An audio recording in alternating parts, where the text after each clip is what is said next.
यह video clip 2009 की है और इसके पीछे की सच्चाई जानकर आपकी रूह कांप जाएगी। यह लड़की चिल्ला चिल्ला कर सबको सच बताती रही, लेकिन किसी ने इसकी बात पर यकीन नहीं किया। सबको लगा इसको कोई मेंटल डिसऑर्डर है, इसीलिए पुलिस इसको अरेस्ट कर लेती है।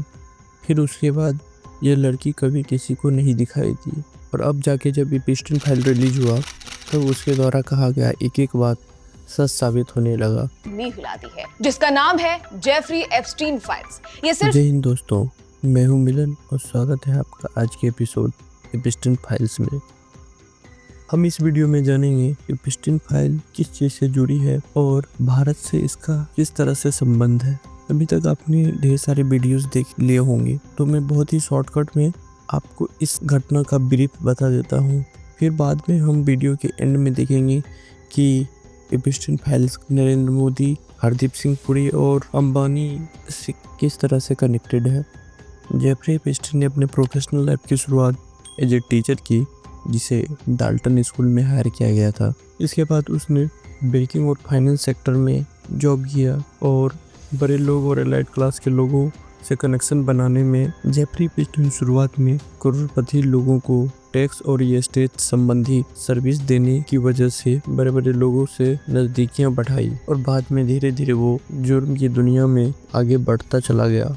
जेफरी एपिस्टन बच्चियां, टीनेज लड़कियां और औरतों को हायर करता था और उनके साथ यौन शोषण करता था। सबसे पहले 2005 में जब एक 14 वर्ष की लड़की ने पुलिस में शिकायत की, तब पुलिस ने इस मामले की छानबीन शुरू कर दी और इसके बाद 2008 में एपिस्टन को सजा हुई, लेकिन बस 13 महीने की जेल के बाद उसे रिहा कर दिया गया।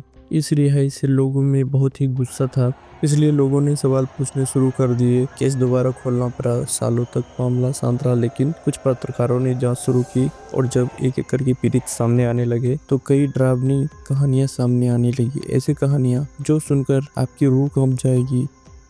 लेकिन उसके बाद जो हुआ वो एक मिस्ट्री बन गई। एपिस्टन गिरफ्तार हुआ, लोगों को लगा अब सच सामने आएगा और इसके पीछे जो लोग भी छुपे हैं सबके बारे में सच्चाई सामने आएगी। लेकिन सिर्फ 1 महीने बाद जेल के अंदर वह संदिग्ध अवस्था में मृत पाया गया। कैमरा काम नहीं कर रहे थे, गार्ड मौजूद नहीं। क्या ये सब सिर्फ एक संयोग था या किसी ने सच को हमेशा के लिए दफना दिया? उसकी मौत के बाद हजारों पन्नों की फाइलें सामने आने लगी। फ्लाइट रिकॉर्ड, गवाहों के बयान, ईमेल्स और ऐसे नाम जिन्हें देखकर दुनिया हैरान रह गई। लेकिन कई पन्ने आज भी काले स्याही से ढके हुए हैं। कोई सच अभी भी छुपाया जा रहा है। कुछ नाम ऐसी फाइलों में सामने आती है जिन्हें देखकर दुनिया चौंक जाती है। एपिस्टन फाइल्स में उन लोगों का नाम है जिसने दुनिया भर के ताकतवर लोगों को सवालों के घेरे में ला दिया है। लेकिन इन फाइलों में कुछ अंतर्राष्ट्रीय नेताओं के संदर्भ में चर्चा शुरू हुई तो कई लोगों के मन में एक सवाल उठा, क्या भारत भी इस तरह की कहानी से जुड़ा था? रिपोर्ट्स में कहा गया है कुछ दस्तावेजों और ईमेल चर्चाओं में भारत के प्रधानमंत्री नरेंद्र मोदी का इनडायरेक्ट रेफरेंस लेने की बात कही गई है। यह सुनते ही सोशल मीडिया और खबरों में हलचल मच गई।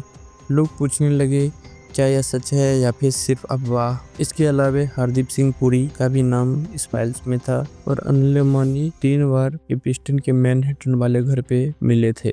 एपिस्टन केस ऐसा था जहां हर नई जानकारी एक नया रहस्य खोल देती थी और हर रहस्य के पीछे एक और बड़ा सवाल छिपा होता था। लेकिन भारत सरकार और विदेश मंत्रालय ने इन दावों को साफ साफ खारिज कर दिया है। उन्होंने कहा है कि यह संदर्भ एक आपराधिक और अप्रमाणित विचारों और चर्चाओं पर आधारित थे। इनका जेफरी एपिस्टन के आपराधिक गतिविधि से कोई लेना देना नहीं है।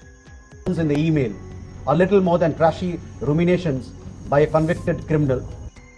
इस घटना की सबसे डरावनी पहलू है कि आज भी एपिस्टन फाइल्स के हजारों पन्नों में कितना सच है और कितना भ्रम, यह शायद पूरी दुनिया कभी नहीं जान पाए।